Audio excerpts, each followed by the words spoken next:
Diana. Hello. Hello. I've been reading about you for a long time, so this is so exciting. And I want to know what's driving you right now. I'm dying to know.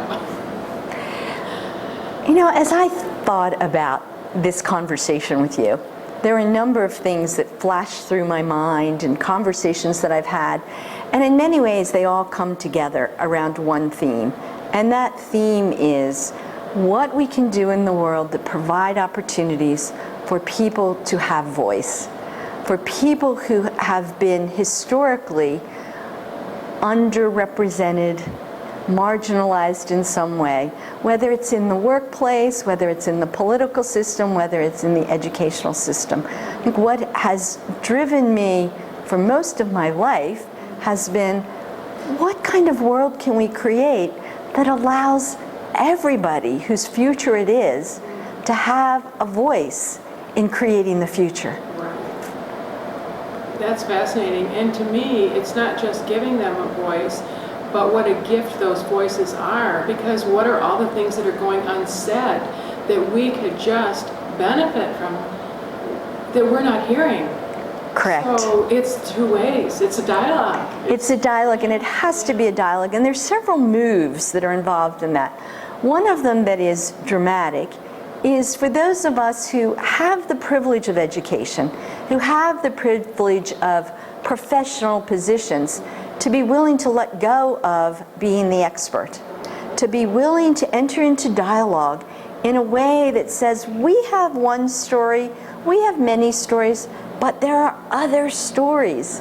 And those stories are equally valid, equally meaningful. And what's really important is that we have opportunities to hear one another and create stories right here amongst us, you know, that are perhaps new stories that honor who I am and where I've come from, what matters to me, but also honor others, where they've come from and what matters to them.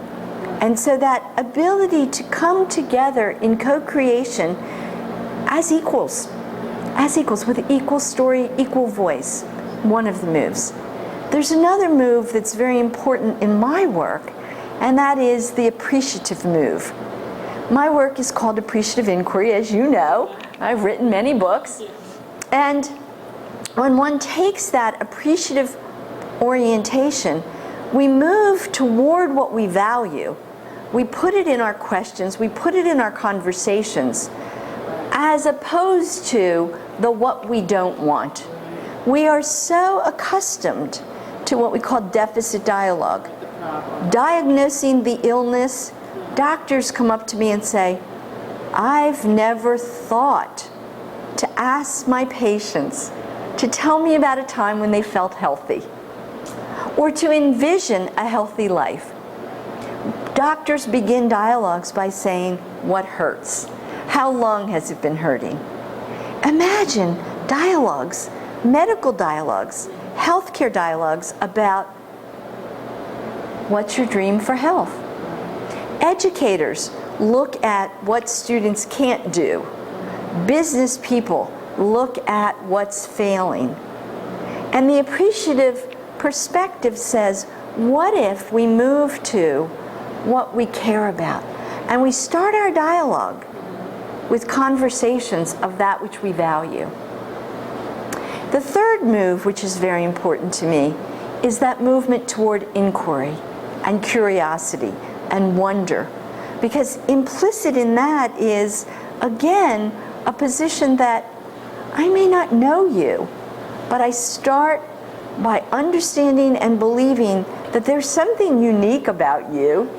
There's something that makes your world make sense to you. And through my questions, I might be able to create with you a world of wonder that is different from my world and different from your world. But questions, inquiry, invite that openness to co-create. And they are invitational rather than prescriptive. Yes. Yeah. So those three moves are very, very important to me. And what we've developed then is bigger than the parts, too, the sum of the parts. Right. It's bigger and more exciting. More exciting. Yes. Which touches on what I would say is the fourth movement or shift that's equally important, and that is toward wholeness. Yeah. So dialogues that do help us create something that's bigger, Yes. and partially because they begin with more people and different people than we might normally talk to. We talk about the inclusion of improbable pairs or improbable partners, Great. the people that we don't normally talk to. Yes. And if we bring them into the conversation will be different. As you've said, the where we go will be more whole, and we'll all then be able to thrive because of the presence of that wholeness. Yeah. That works. It works, right, I know. Thank you.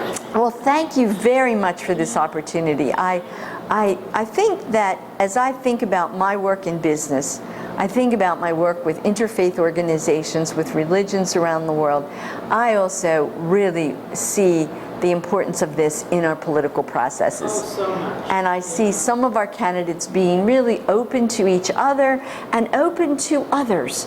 And I see some of our candidates being very closed and acting as if they have the answer. Right. And I believe those times are way past. Yes. And so I need to put in a little pitch. Go Michelle Obama. Yes. Thank you very much for this opportunity.